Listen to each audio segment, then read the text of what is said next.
Sa ngalan ng Ama at ng Anak at ng Espiritu Santo.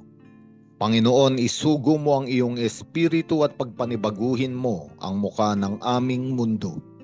Ang mabuting balita sa araw na ito ay mula kay San Juan, Kapitulo 13, versikulo 16 hanggang 20. Sinabi ni Jesus sa mabuting balitang ito na magaganap ang kasulatan. At ito ay tungkol sa pagtataksil ng mga taong pinakakain niya.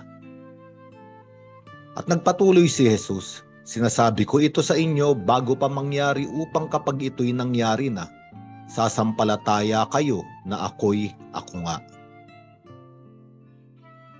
Ako'y ako nga ay ang pangalan ng Diyos. At ang Diyos ang nagpakain sa kanyang mga nilalang. Ang Diyos ang umaruga sa bayang Israel. Binigyan niya sila ng tinapay mula sa langit.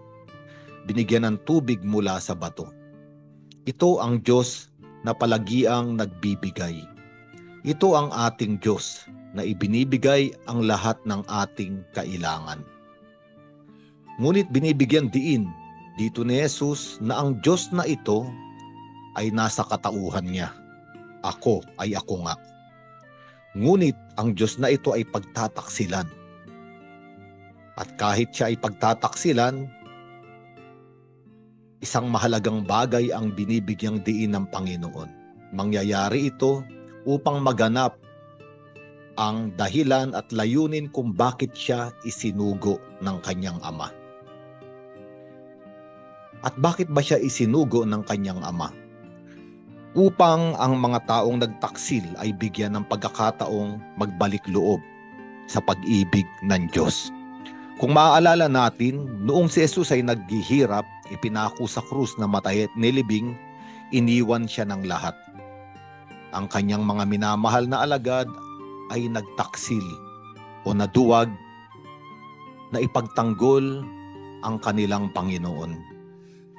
At hindi malayo ang larawan ng ating buhay sa mga alagad na ito. Bagamat tayo'y pinakakain ng Diyos, may iba't ibang panahon sa ating buhay na ating siyang ipinagkaila, ating siyang itinatwa, o kaya naman sa pagbagsak natin sa ating mga kasalanan, nangangahulugan na siya ay ating pinagtaksilan. Ngunit ito nga ang tanging dahilan kung bakit kailangan pumarito ng Panginoon, kung bakit kailangan siyang isugo ng Ama, upang tayong lahat na napalayo sa pag-ibig na makalangit ay muling makaranas ng dampi at init ng pagmamahal na ito. Kailangang ipakilala ng Diyos sa mukha ni Jesus na ang mga nagtaksil ay may pagkakataong bumalik sa kawan niya. Sa araw na ito, magpasalamat tayo sapagkat si Jesus ay hindi na natili sa mga patay.